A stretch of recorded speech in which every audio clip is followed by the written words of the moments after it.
us how you really feel. The Redskins currently sit in second place in the division at 4-2, right behind the 5-1 Cowboys, and Dallas already has a win over the Skins in Washington. Stephen A., do you have a problem with the Redskins talking trash like this? Well, first, before I answer that question, let me look into the camera at those Redskins players out there. Bravo! Bravo! You're the champions of the NFC East. Wow! What? I'm so touched. I mean, can we stop and throw a party in the nation's capital? You are the champions of the NFC East. I'm so touched. I'm so touched. Where's the tissue at? Look, let me wipe my tears away, Max, because, I mean, this is just so touching. I can't believe, I'm getting emotional right now. The Washington Redskins are the champions of the NFC East. By the way, a division where they were the only team above 500, and you want a cookie. You're going to literally walk through a locker room, through the hallways, en route to your locker room, bragging about the fact that you're there. We're the real champions of the NFC East. What do you want, a cookie? No wonder y'all are losers. See, this is the kind of stuff that we're talking about here. That makes no sense. Makes no sense, and I'm not calling them losers because of their record, because they're the reigning NFC East champions. I'm not calling them losers because they're not losing this year. They're 4-2. I'm talking about a loser's mentality. You have been inept. You have been non-existent. When's the last time you've won a Super Bowl? We talk a lot about the Dallas Cowboys. When's the last time the Redskins have been relevant in the championship equation of things? And then you walk around after beating the Philadelphia Eagles with a rookie quarterback, by the way, because no matter how well Carson Wentz has looked, he's still a rookie. But you walk around, and because you beat a rookie with Jordan Matthews, devoid of much of a running game, with Doug Peterson not using Darren Sproles as much as he should, with a defense that's just relieved that Chip Kelly isn't their coach anymore. You beat them in the nation's capital on your home turf, 27-20, and you want to celebrate like you're champions of something. This is why the Redskins are not winning, because of an attitude that's asinine like that. Could you do something, please? And oh, by the way, had the temerity, the unmitigated gall, to sit up there and bloviate about this stuff, and you ain't even in first place. You a game behind a team you've already lost to this year, which would happen to be the Dallas Cowboys, who also has a rookie running back and a rookie quarterback, and they beat you. And you gonna sit up here because you beat the Philadelphia Eagles, you running the NFC East? Shut the hell up. Just stop it. Nobody wants to hear that from the Redskins. I'm sorry. I know you just won the game. You're excited, and all of this other stuff. Nobody wants to hear it. The bottom line is you got a season to produce, and you should be competing for a championship if you were really that damn good. By the way, the Redskins ranked 28th against the run. I just thought I'd throw that out because the team that you happen to lose to happens to be a dude that's not only in line for Rookie of the Year, but is a league MVP candidate who also happens to be in your division, who already beat you. But you talking. These are the Redskins. That's their damn problem. I don't have such a big problem with guys feeling themselves on the way to the locker room after a win against a divisional rival. That's not the big deal to me. Of course, it's absurd to think that they have separated themselves somehow from the rest of the NFC East. No one has, including the Dallas Cowboys. We'll get to that in the next segment. My problem is, as a Giants fan, they're calling everyone but the Giants. People think it's the Eagles. People think it's the Cowboys. It's us. Hold on. Washington franchise has won an NFC East title as though that's a thing in recent years. 0 Super Bowls. The Cowboys, 0 Super Bowls. Let's take the last 10 years. The Eagles, 0 Super Bowls. But the NFC East is still repping with 2 Super Bowls because of my New York Football Giants, Stephen A. Smith. And if you look at the Washington record over the last decade, I know these players aren't thinking about the problems of the franchise over the last decade. They're thinking about right now. But over the last decade, because this is the way fans are receiving it, in a rivalry-heavy NFC East, last 10 years, Washington has the worst record in the division. Last 5 years, Washington has the worst record in the division. Last 3 seasons until this one, Washington has the worst record in the division. And for them to act, and this is the way that franchise always is, and I understand because I lived in D.C. for 15 months when I was hosting Around the Horn, going back about 12 years already, and that town is obsessed with football. I mean, when Gibbs came back and started coaching, every cab driver, every person walking in the street, that's all they could think about was the Washington football franchise. They are football obsessed, but they've given their fans very little to root for. So I understand if these players are feeling themselves because they had a significant win. But the way the rest of the NFC East rivals fans are going to hear that is, what are you, of all the franchises in the division? Let me tell you something as a Giants fan. Every year I go into the season, I think Eagles are going to play us tough, regardless if they're terrible and we're good or whatever. They're always going to play us tough. Cowboys are always going to be talented. They're going to have a lot of media attention, whether or not they realize the talent.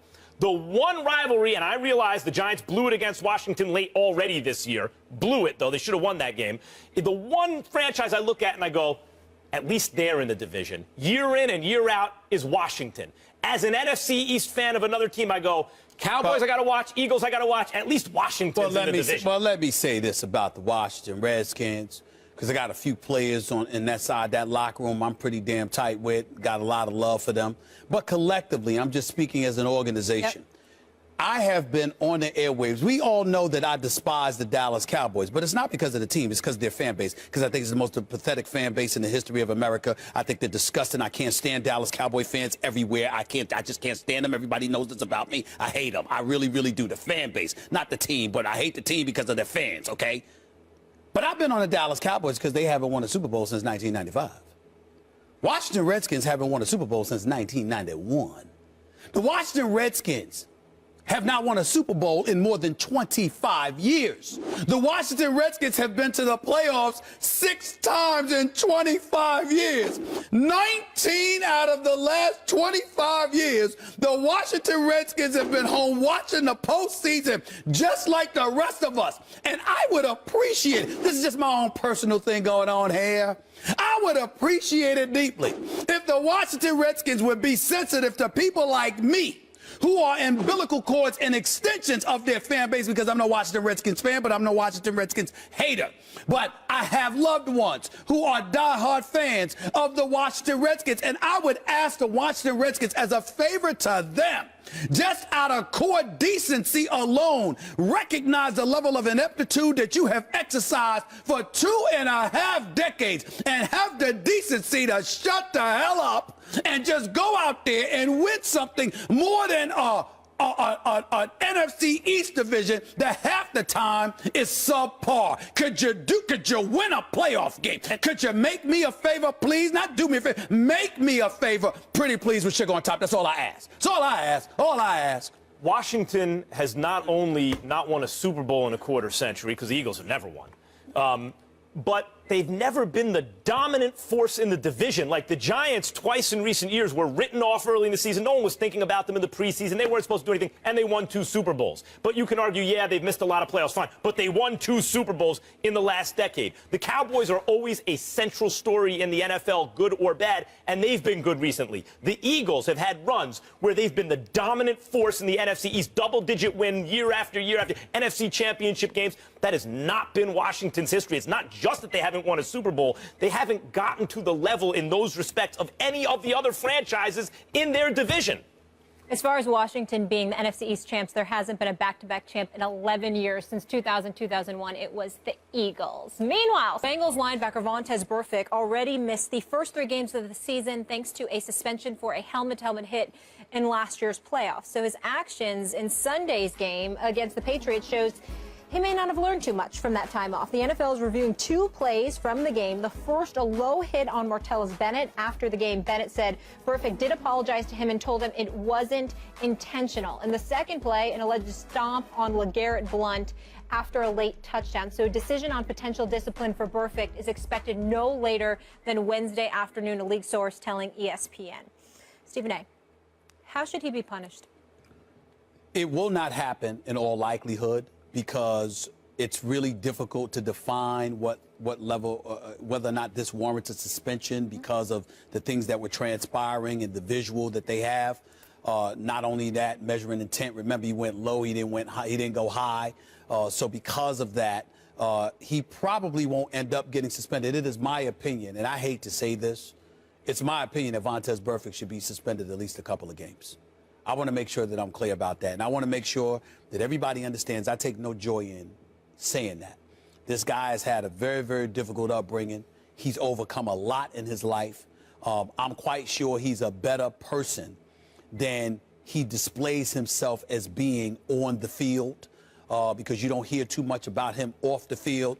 I remember last year, Max, in the interest of full disclosure, Pac-Man Jones, who I've known for many years, I've interviewed him on several occasions. I'm very, very fond of Pac-Man Jones. I think he's overcome a lot himself, and he's a really good brother.